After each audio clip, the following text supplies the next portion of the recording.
well as the doctors' strikes, there's disruption on the transport system, and some teachers have walked out in England at the end of last term. So does that all add up to a new wave of industrial action threatening a government with a small parliamentary majority? Or is, in fact, there relative industrial calm in Britain's workplaces? Joining me here is Rob Williams. He's the chair of the National Shop Stewards Network. Joining us via Skype from Ascot in Berkshire is Kate Andrews, news editor at the Institute of Economic Affairs. Welcome to you both. So if I could ask you, first of all, are we heading for a winter of discontent or an autumn of discontent, to put it that way, across industry? Well, we could be. There's certainly the anger there. I think certainly what is the case is, particularly the junior doctors, they shouldn't be left to fight alone. You know, that I think the comment from the patient there is there's massive support from them. I mean, what a disgrace from the Prime Minister saying our junior doctors are playing politics. Can I just make this, the point I'm making is, there is huge anger, and the huge anger is because there are massive cuts coming to the NHS.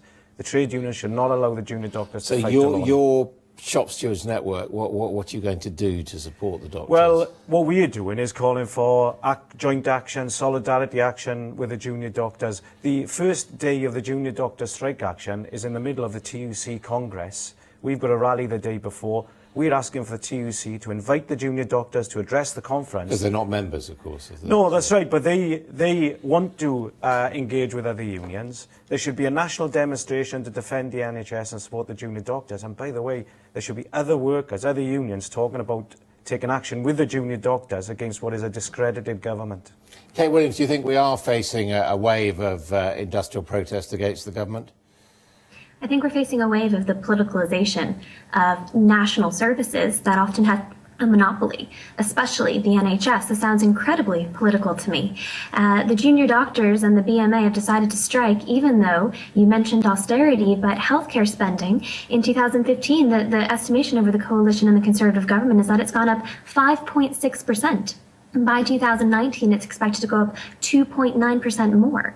So we're actually in a surplus here for the health service, and we're saying that this is why they're striking. This is why a group of people that have a monopoly on healthcare in the UK, that are the only service that most people can access unless they want to pay an incredible amount of money, they're going to walk out and leave their patients.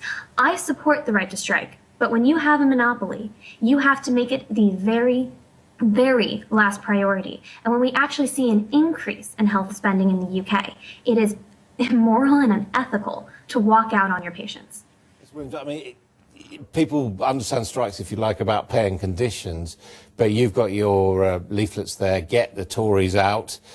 We had one of the leaders of the doctors appearing under a banner saying exactly that, organised to take on the Tories, get all the Tories out. So this is using industrial action for political ends, is it? No, the junior doctors are fighting really for their own individual issue, obviously, but I've never seen a group of workers care so much about the NHS generally. And what has transpired over the last few weeks is this funding gap of £20 billion. If you're watching this programme... Yeah, but what about get the Tories out? I'll come to that in a minute, but if you're watching this programme around the country, people are thinking that A&E could close, the maternity, the wards could close. The issue about the Tories is we've had 6 years of relentless austerity of this government. Fiona May is only Prime Minister because the Tories were defeated a few weeks ago on the Brexit vote. This is a government that was elected by 24% of the electorate. They've got no authority, and their austerity has to be defeated. But I mean, you heard Theresa May there saying that actually the amount of money going into the health services at record levels, that this government, unlike the Labour opposition, actually said they'd ring-fence investment in the health service. And what's more, there are more doctors working in the health service than ever before. That doesn't sound like vicious cuts. Adam, you go to the problem with what the Prime Minister is saying. It doesn't tally with what people see in their everyday experience. The reason why junior doctors, the dispute they are taking is popular with people is because the everyday experience that people have is the NHS is in crisis, just like the rest of public services because of the cuts. Kate, I mean, it has to be said, opinion poll after opinion poll does show that there is public sympathy for the doctors. Yes, although that is slightly decreasing, and I think if they start doing 5-day strikes without offering emergency care, we will see that go down significantly. I do agree there is a crisis in the NHS, and I don't think it's the best system for doctors and certainly not for patients. We see that in patient outcomes around the world. My frustration is that the junior doctors aren't willing to talk about the failures in the system.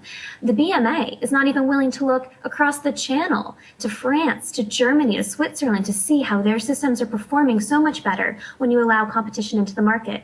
They want more money for their salaries, and they're willing to walk out on their patients to get it. And very quickly on this point on austerity, real spending under the coalition dropped on average 0.5% a year. 0.5. We are not talking about massive cuts. The talk on austerity was very, very big, but the cuts were actually tiny. George Osborne stopped cutting very soon into his time as Chancellor, and as previously mentioned, healthcare spending has gone up 5.6%. So I think what the public has to ask themselves is, under these conditions, when spending is going up, when the junior doctors got what they asked for in the previous negotiations, they won that, and now they're coming back and saying, no, we're walking out on you, our patients, again, and we're going to deny you emergency care.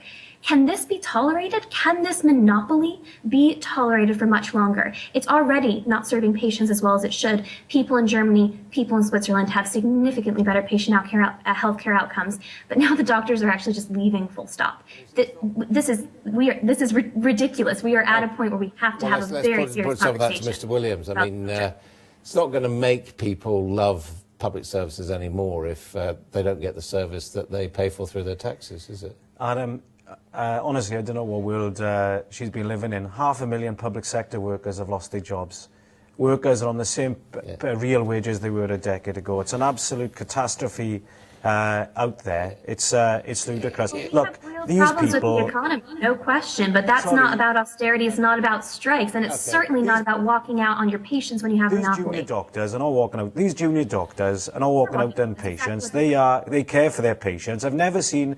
When I was on a picket line, when I was on a picket line in Whitechapel, they've got the support of their consultants. I've never seen a strike where the pickets are so interested in making sure that the patients are looked after. Although we understand yesterday the consultants on the BMA executive voted against this. Well, on the ground in the hospitals, I can assure you, they've got huge support. They've got huge support in the health service. They've got huge support from the public. They should not be left to fight alone. Doctors care about their patients, but this is not the right course of action, especially since they got what they wanted in the last contract. The Tories are not listening. But I do just want to put one point to you. If there is this outrage out there, why is it that the level of industrial action, the level that strikes, is at the lowest it has been for more than a century? Well, those figures were from last year. Even for this year, the trend is not that. Yeah,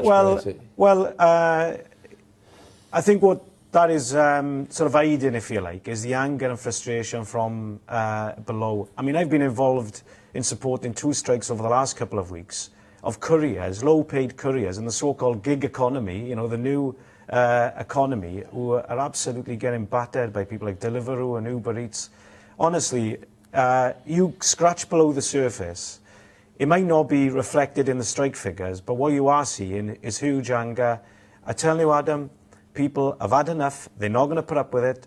They are attracted to the trade unions, particularly when those unions fight back. The TUC Congress should be linking up with the BMA to take joint action to take on the Tories' cuts. Okay, thank you both very much indeed.